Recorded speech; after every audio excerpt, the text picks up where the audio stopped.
સૌરાષ્ટ્રમાં ઓછા વરસાદને પગલે મોટાભાગના ડેમો ખાલી. રાજકોટ જિલ્લાના 26 જળાશયો 50% ખાલી. વરસાદ ખેંચાતા સ્થિતિ ગંભીર.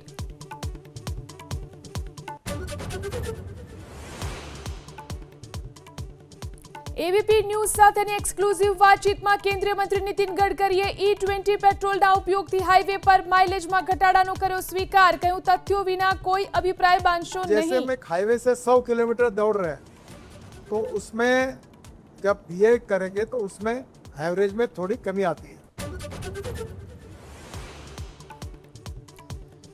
અંબાલાલ કાકાએ આગાહી ચાલુ રાખવાનું કર્યું એલાન. ખેડૂત સહિતના સંગઠનોના સમર્થન અને કાયદાકીય નિષ્ણાતોના અભિપ્રાય બાદ ફરી આગાહીનું એલાન.